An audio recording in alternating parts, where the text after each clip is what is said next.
Can Deezer single-handedly save the music industry from the AI Slop-maggedon? Are Apple Music's new tools actually useful for musicians? And SoundCloud launched a new feature that's going to let you share exclusive music. But should you? We're going to dive into these 3 music stories and then put them to the vote. Are they buzzworthy or bullshit? Let's find out.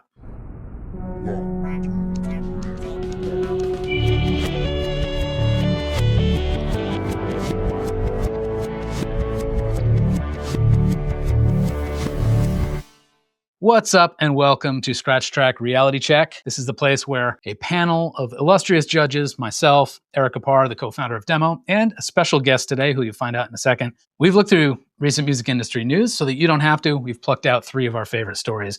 And we're going to dive into whether they're actually relevant for you, a busy person who might be juggling a job, a family, and whatever else along with your music pursuits. And we're going to figure out, does this matter for you?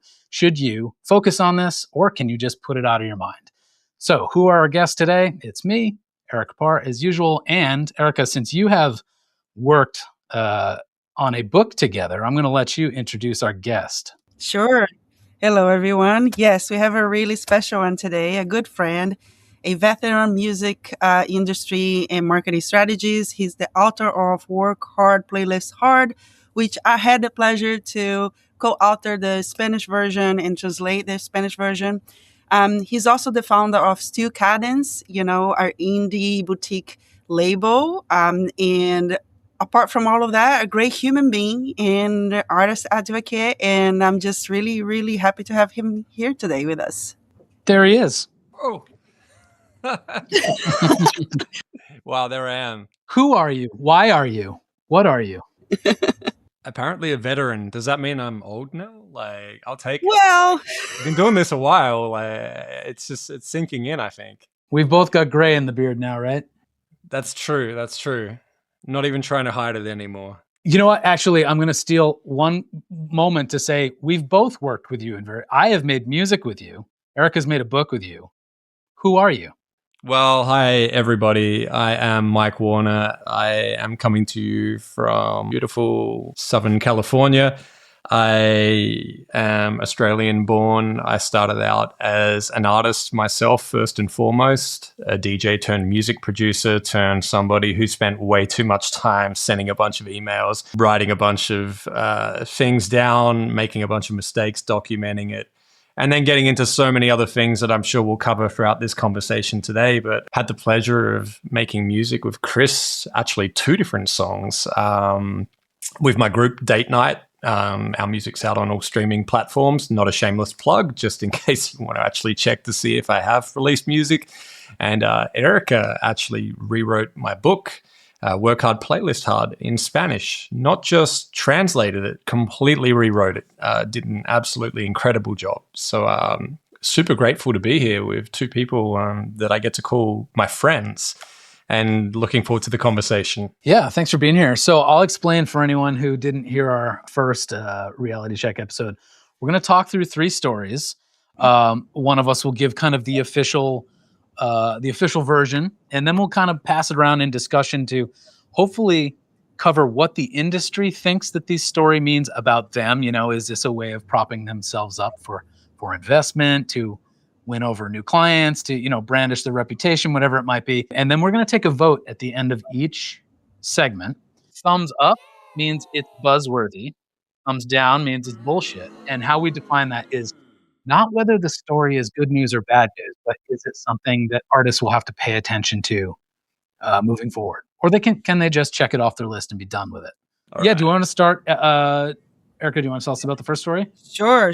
Let's hear about the Apple news on this one. So Apple tries to turn passive listening into real-world action. Apple Music just made a quiet but meaningful move.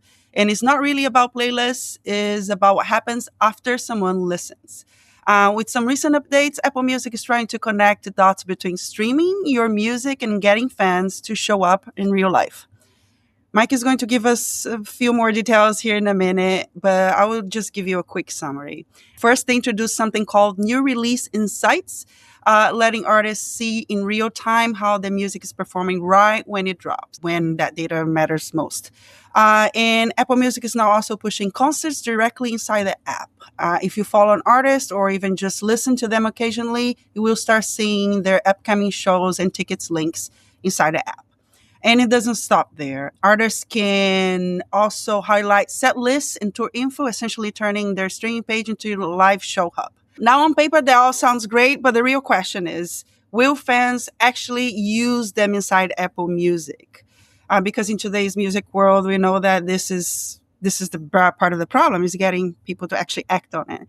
So, Mike, what do you think? Give us a little bit of a summary of what that even means on Apple. Yeah, so I mean, there's a lot of things with Apple, and there's both sides. There's for the listener in the app. There's been a few changes, with the new iOS. Every time, there's always the way it looks, the way it feels. We won't get into that as much right now. Of course, what we're going to talk about is what Erica just mentioned. So, firstly, the new release insights. If you go into Apple Music for Artists in the app on your phone or on a website and you've released a new song, for the first 7 days, at the very top of the screen, you're going to see a live number of how many streams you've had from that release, similar to what you would see in Spotify for Artists and some of the other apps. What I like about this is it's a comparison. So I always tell artists, don't compare yourself to another artist. That can be crushing and really distracting. If you want to compare yourself to yourself. So what you can actually do is you can go on and say, oh, I wonder how this release is really performing. You can actually compare that to another release and look at the first 7 days. So you can say, well, this one actually had 5,000 streams in the first 7 days. This one had 800 streams. So I should feel good about that. Not to focus on numbers too much, but I actually see this as a positive thing for a release to look at in Apple Music for Artists. One step closer to them opening up more data and being more transparent in the back end for artists, which is something I know everyone's been asking for a long time. But moving on to another thing that was mentioned, which I think is far more useful for both artists and fans, which is the rollout of concerts throughout the app and everywhere. So Bandsintown and Apple Music have been working together for some time. If an artist goes onto Bandsintown, uploads all of their upcoming concerts, they will show on various platforms. But up until recently, they wouldn't show in Apple Music. In the latest update, once people update their phone, their computer, their iPad, etc., in Apple Music, it will now show concerts on the homepage, on artist profiles.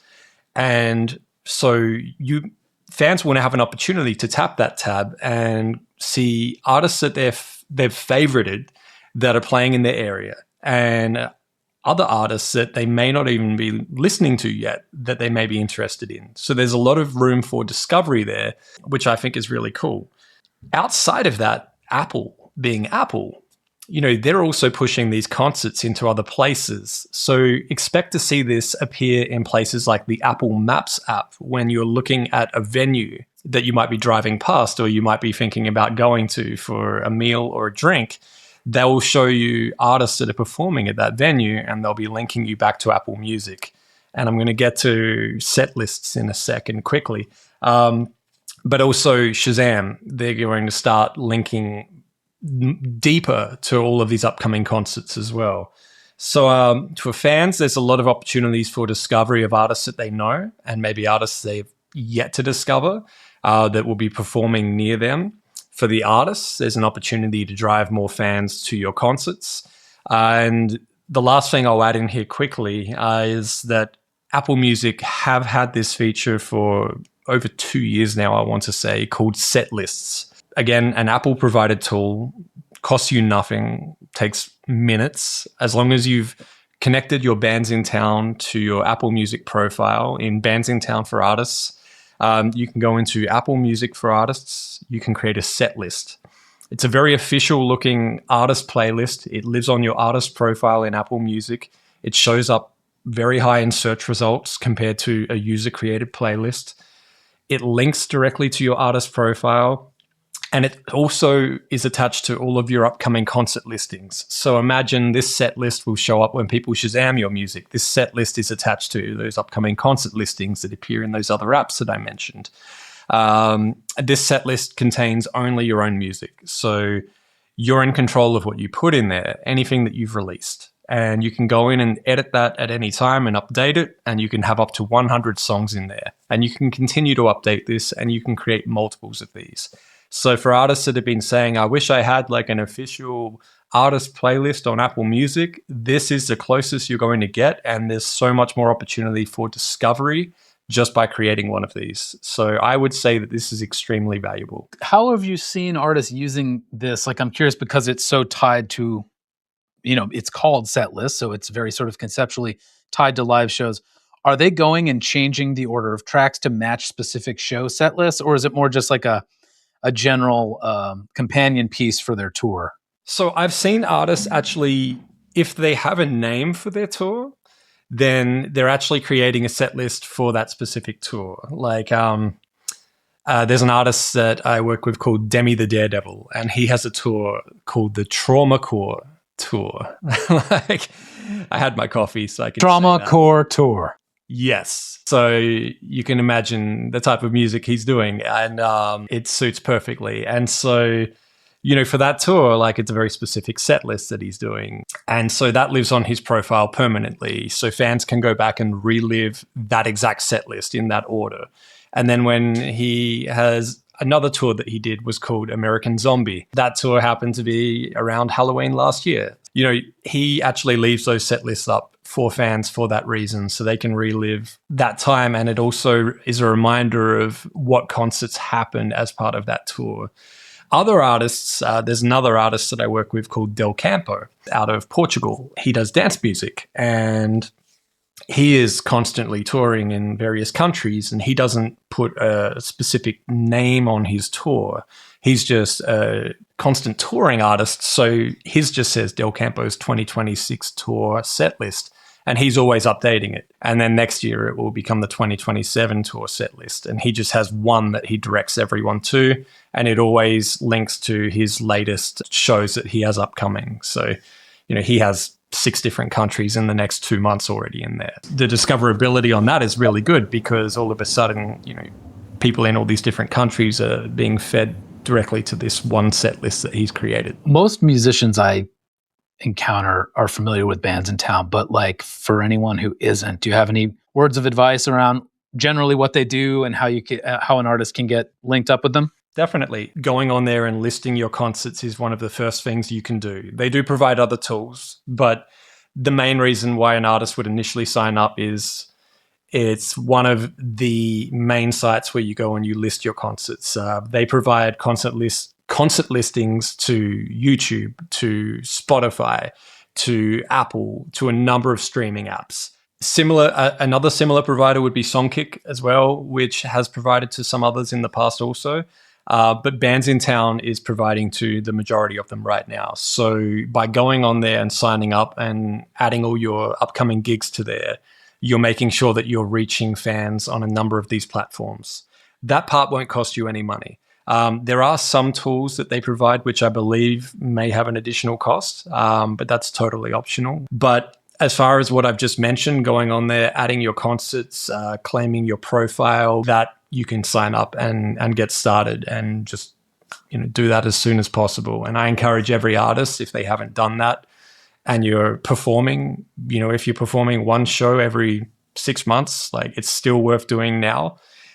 Because fans can start following you on there and they'll start getting notified when you're out performing. And, long term, that's really going to help you. So yeah, it's a really powerful tool, and it's only becoming more powerful as they start to have more partnerships with more platforms. So I look at it as it's a one-to-many. You go on there and you plug in this concert, and then this information populates on all these other platforms for you. I'll just say in my wrap up, not that I was skeptical of this, but in some ways it felt a little bit like, well, every platform's doing something like this. Oh, concert, this sort of like, this is just bringing them on some sort of par.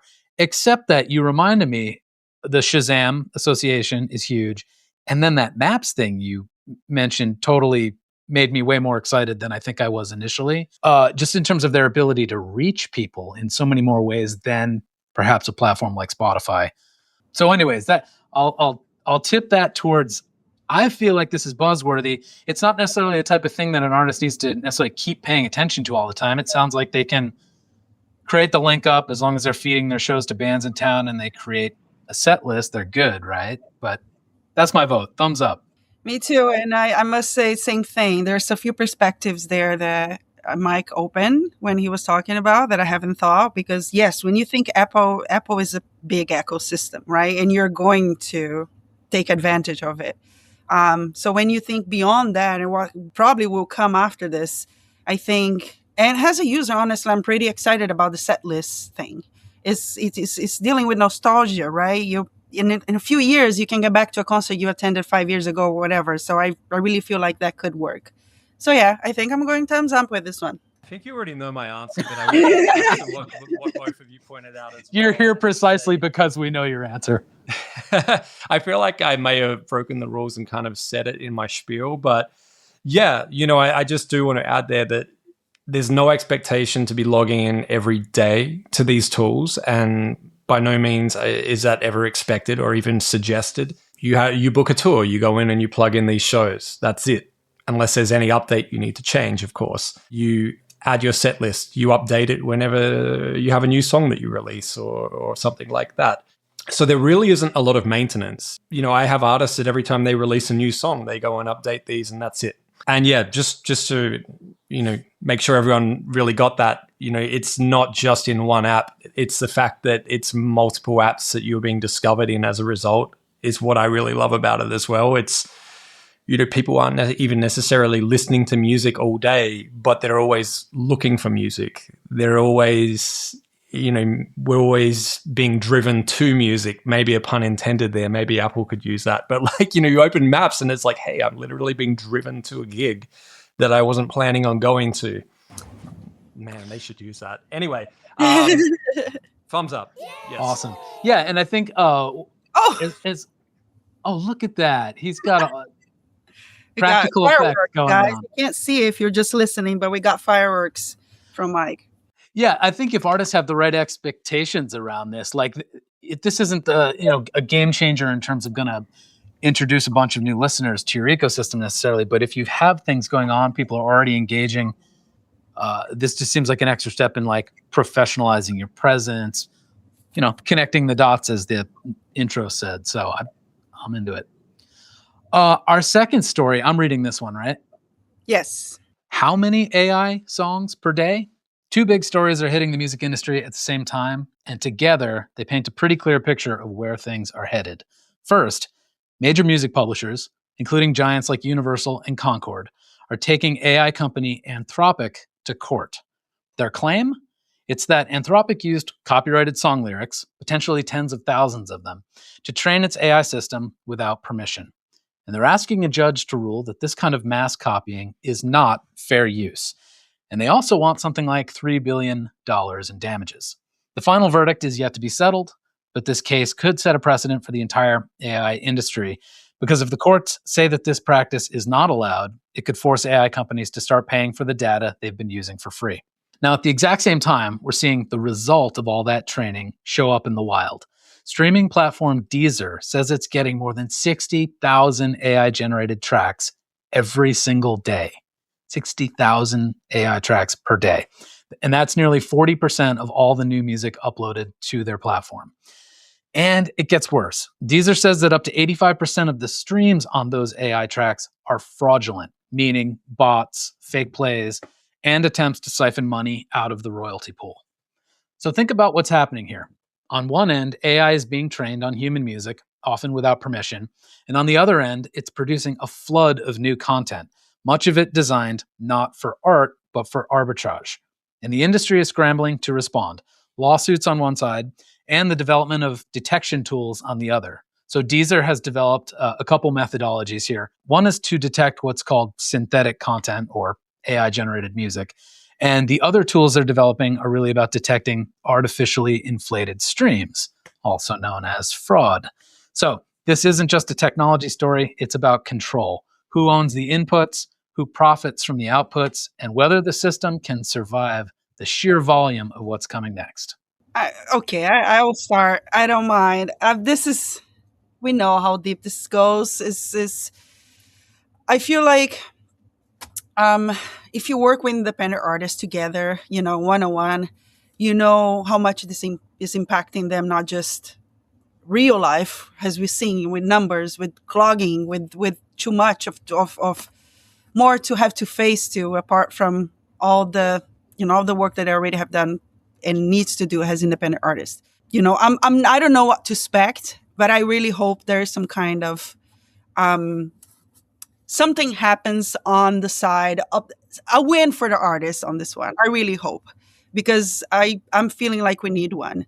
And I have been, I'm working actively with artists and with content, and it's been suffocating, the whole AI thing. I would be lying as an educator, as someone that is working with artists, how much this is affecting artists emotionally and, just directly in a practical way as well. So yeah, on my end, I'm not going to go very optimistic on this one, but I hope some kind of justice is done on the end of artists that were used.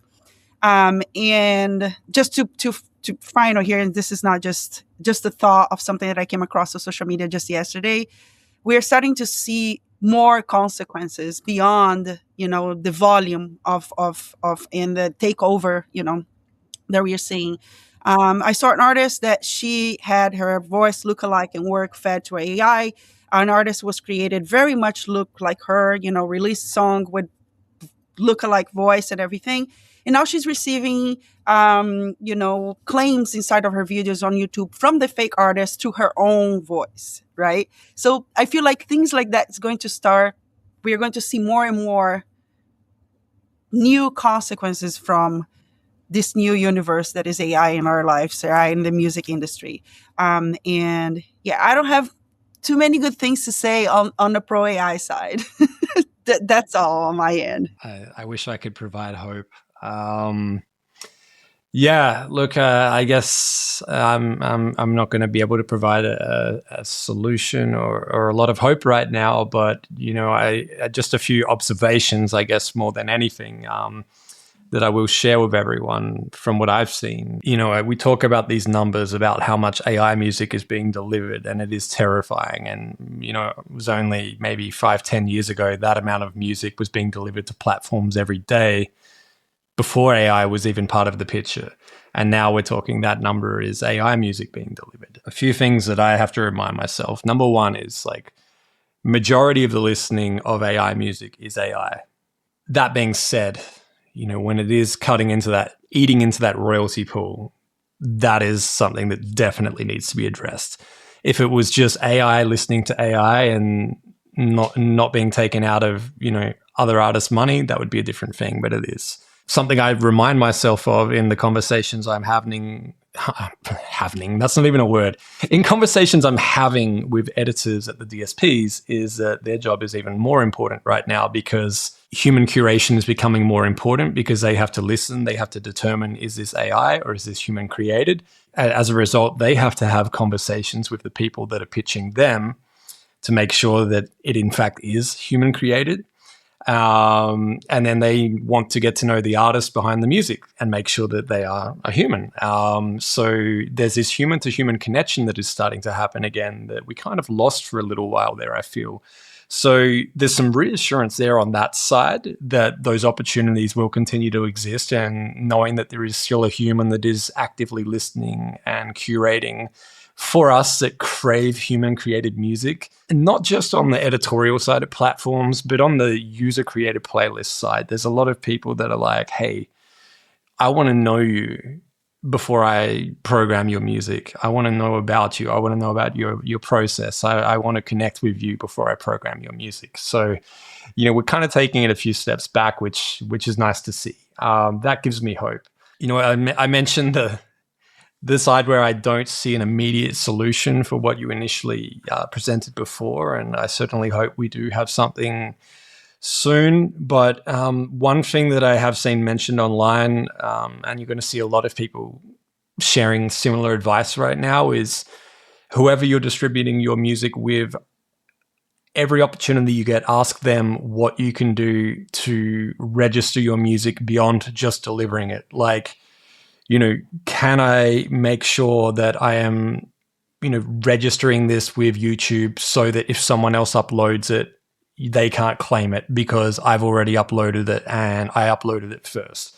You know, what else can I do? Can I copyright my music? Can I do this? Like, ask those questions, find out what your distributor can do first and foremost, and then just start asking people that you trust within your circle, because it's going to become even more important now than it was before to protect your music. It wasn't as much of a concern years ago because it wasn't as easy as it is now to simply take something, upload it, manipulate it slightly, and do something with it as it is now. So protect your music and register it. And if you've got something that you released some time ago, think about that too. You know, like I've got music that I put out over 10 years ago that people still listen to today, and I've had to go back and do exactly that to protect it. That's good. You know, all three of us have worked for distributors in the past, and I think we all have experienced knowledge of how difficult it can be to kind of responsibly manage a massive catalog of music. And in the past, it was challenging enough to simply make sure people weren't lying about the artist's name or getting their publishing information correct or making sure they weren't using unlicensed beats or samples and stuff. And now it's like this other layer of like, was this even really made by people, is mind-blowing. And so anyways, I think it's exciting that Deezer has tools that they're developing for that. And, you know, lots of the distributors have various ways of combating fraudulent streaming and stuff and trying to adjust the royalty pool back towards something that's a little more fair. And yet, Erica, you said something that made me think that the real cost of this story, or the cost of this trend, is less about, like, personally, it sucks that the royalty pool gets diluted or that money is getting paid to people that shouldn't earn it. I'll say that.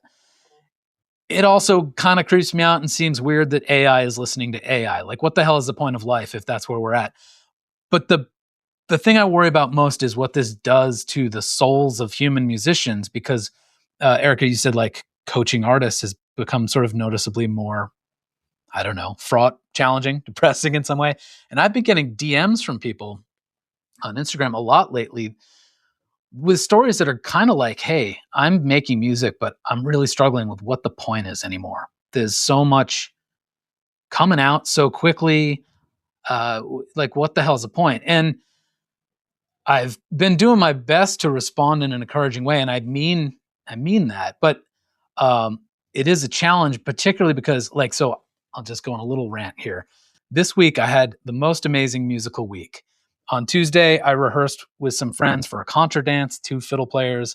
That night, I went and had band practice with my trio, and we co-wrote some songs, and we're singing harmonies. It was really moving. We feel like we're writing good material. The next morning, I went and played the contra dance, and all these high school age kids came and danced their hearts out. It was amazing.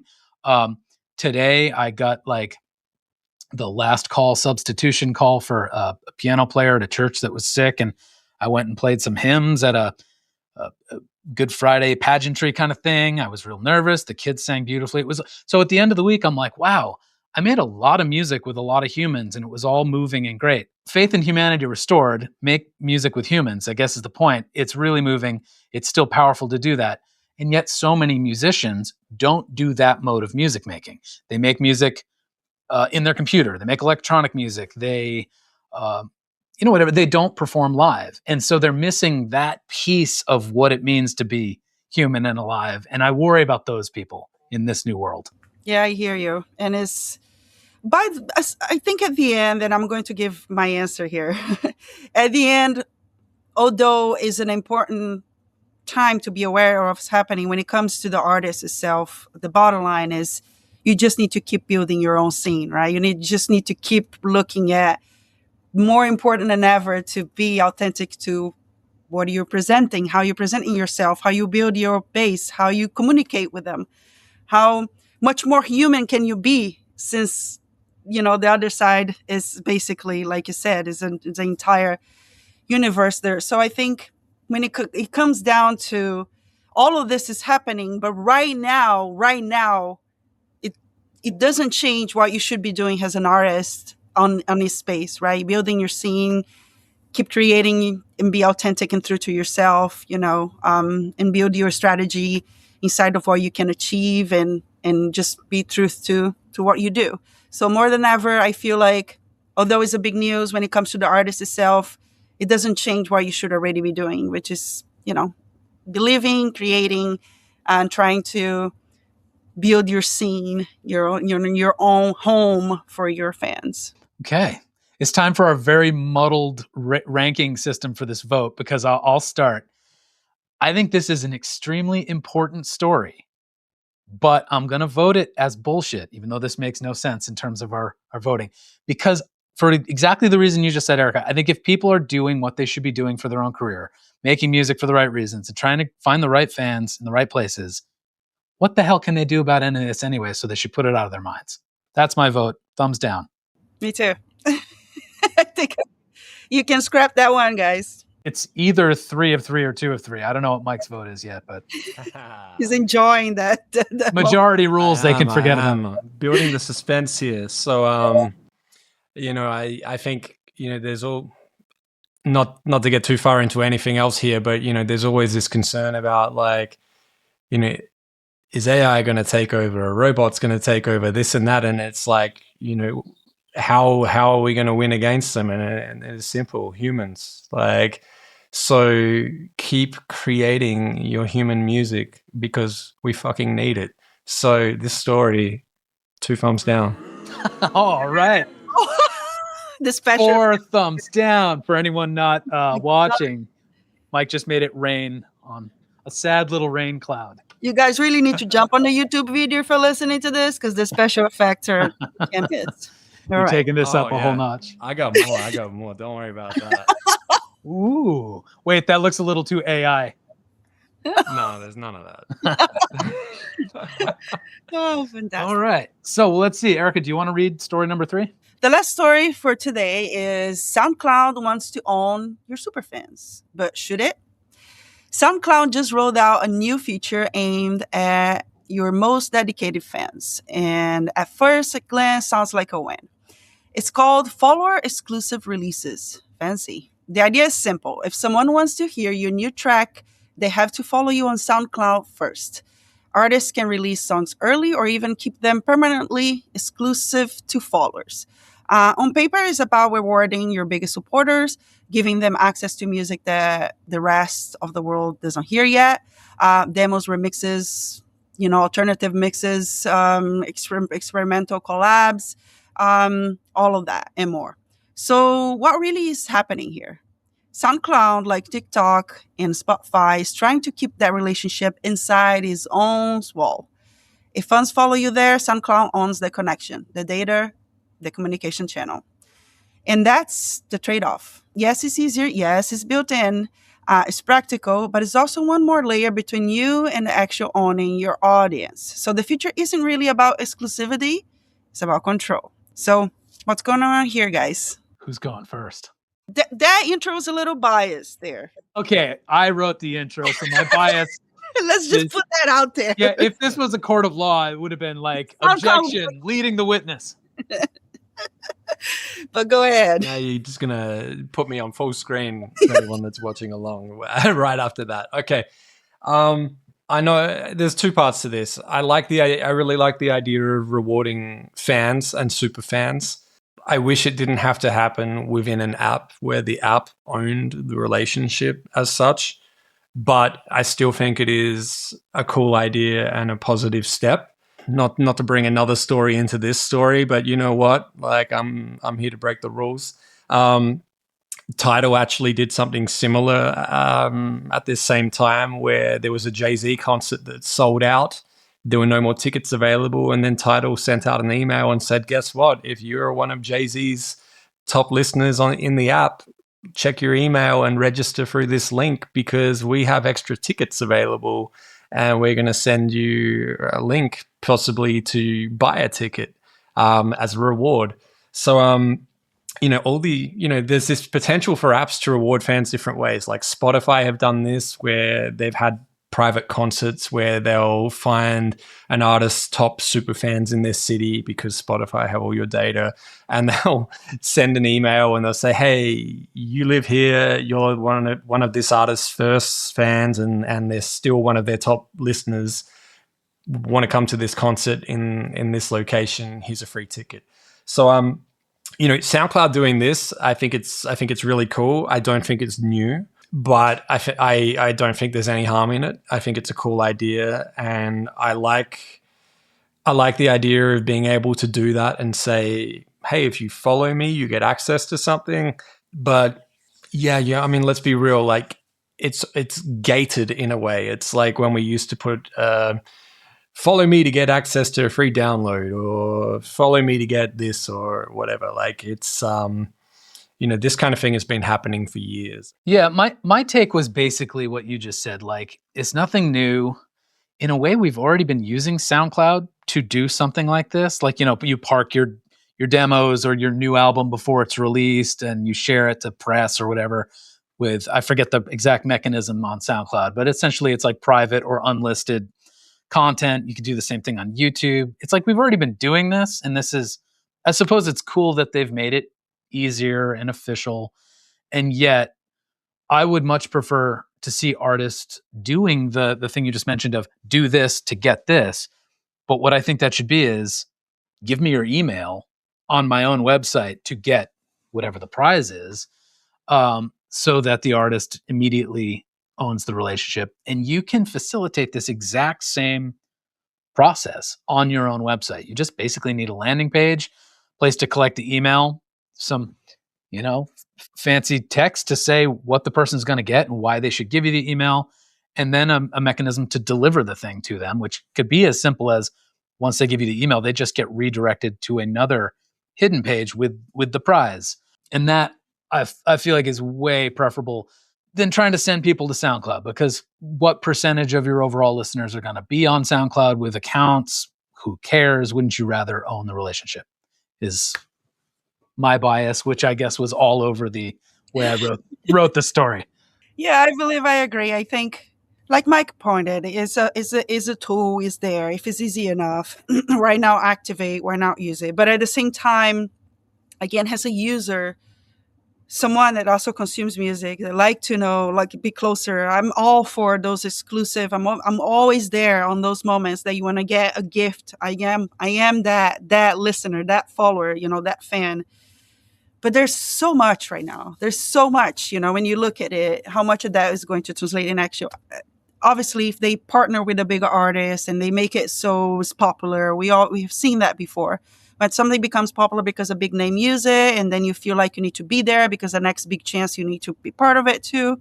But overall, it's like you all said, this is not new. And I think, keep an eye. If it doesn't add too much to your strategy, activate. But at the same time, I would say it's really not, I wouldn't put it on a top 10, list of what you need to do when creating a strategy for an artist. It also reminds me too that certain platforms are great for certain communities and genres. And I know SoundCloud is that for a specific kind of music, and for a lot of other music, it might not matter. And so, yeah, as much as I am going to vote thumbs down on this story, that may not be true for everyone. If they make, whatever kind of music is really, really popular and has an active community, maybe you need to treat this more seriously, but I'm saying bullshit. Again, context is important. If you already have a giant base in SoundCloud, if you already build that up, absolutely, that's going to be very relevant to you. But I feel like for most, I would say same, bit bullshit right now. Mike, you don't have to vote. You could always just go sideways if you feel professionally vulnerable.